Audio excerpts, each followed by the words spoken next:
Welcome back, fans, to another episode of the ECHL Insider. I am your host, Garrett Hunter. Excited to talk more ECHL hockey with you. But first, let's recap what was a thrilling week of hockey last week around the league. Let's highlight a few scores for you. We'll start up in the North Division with the Maine Mariners and the Worcester Railers.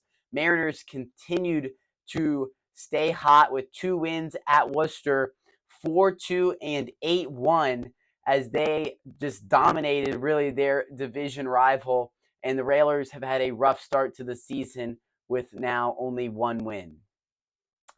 Next, the Fort Wayne Komets had lots of success in Estero last week, winning 2 out of 3 games against the Florida Everblades, and they started that season off Wednesday night with a 5-0 shutout of the Everblades. Very rare to see the Everblades get shut out on home ice, but the Komets did it. And they've got to feel really good about themselves going to a hostile environment and coming out with 2 out of 3 wins.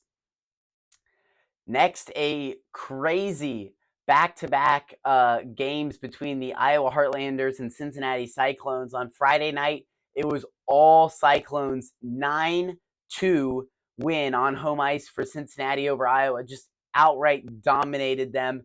And you think going into Saturday, more of the same? No, exactly the opposite. Iowa responds in a huge way, dominating the Cyclones 8-2 the very next night. So just a crazy swing of events there and a whole lot of goals on Cincinnati home ice. One that went their way and one that definitely did not. So very interesting there in Cincinnati. And finally, the Atlanta Gladiators, undefeated no more after losing a school day game on Wednesday morning to the Greenville Swamp Rabbits, 3-1. And Greenville looks good right now. They have won 4 consecutive games now. Well, with that, we will take you now to our top 5 games of the week. A lot of teams looking good, so we want to highlight them in these top 5 games. And we will start at the top with the Atlanta Gladiators and Jacksonville Icemen getting set to do battle on Saturday night from Jacksonville. Jacksonville, they've had a good start to the season, but not a great start. They're 5-5. They want to get some consistency going, but it's going to be hard, right? This Atlanta team, only 1 loss. We've talked about it. They were the last team standing to be undefeated this season. They come in with an 8-1 record. This Gladiators team looks just high energy, energetic. They can score goals quick. They got the goaltending. Ethan Heider is a very underrated netminder, in my opinion. He is very good, very talented between the pipes for the Gladiators. So definitely someone you got to watch out for if you're Jacksonville. You're going to have to put a lot of pucks on Heider to get a few past him on Saturday night. At number 4, it is the Iowa Heartlanders and Bloomington Bison on Friday night in Bloomington. 2 teams with 9 points right now in the Central Division. So they both, again, they want to establish some consistency. Iowa, especially after the crazy games they had against Cincinnati, they want to, replicate that second game, not the first game. And then for Bloomington, they've also had their shares of the good and the bad to start the season. They want to, get a big win against a division rival like the Iowa Heartlanders on Friday night. Up next at number 3, 2 very good teams to start the year. The Wheeling Nailers and the Reading Royals will do battle on Sunday afternoon in Santander Arena in Reading, Pennsylvania. Reading, they've looked good to start this season, right? They're 6-2-1. They've looked sharp. Wheeling on the other side, 7-1 to start the season. They've looked good, really scored by committee for the Nailers this year. They have just been really strong. They're coming off a sweep of the Greensboro Gargoyles.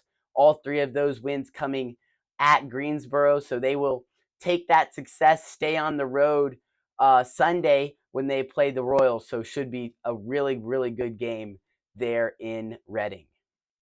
Up next at number 2 is the Atlanta Gladiators taking on the South Carolina Stingrays on Friday night. South Carolina, great start to the season, right? 7-3. They've been able to put up a lot of goals.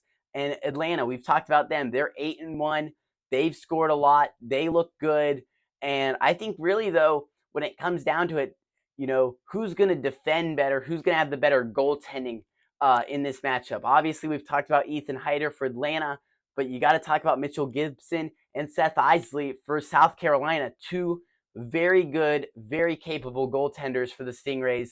So we'll see which one of them get the start for the Rays, but it should be a very good matchup there in North Charleston on Friday night.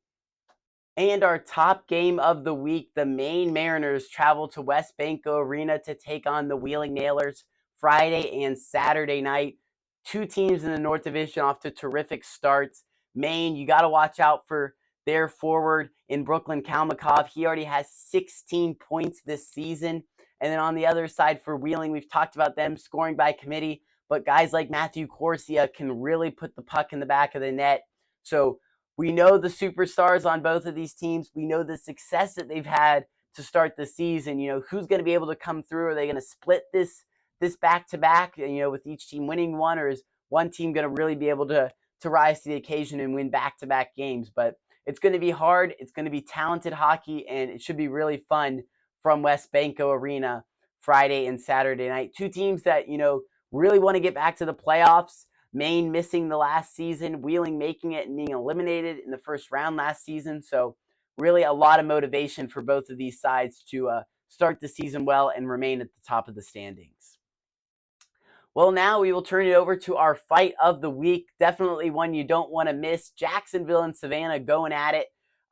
This all starts with the huge check in the corner, and you know they weren't going to let that one go without a response. So, boy, the drop at center ice, man, they left just no time, right? Just they went for it and chucked the punches immediately. Really good scrap here, so we hope you'll enjoy that. Make sure to go down below, subscribe, leave your comment below. We'd love to hear from you, and we will see you next week for more ECHL Insider action. Offensive zone draw one, and coming with a shot right off of that was Johannes. Waugh is able to step up and keep it in zone and kicks it all in deep. Big hit in the corner, arms stay down. Savannah has it in front of the net, going for the wraparound in front. And we're going to get a scrap at center ice. Going at it there, Davies, he fires a couple rights. Jersey over the head, he gets his man down to the ice.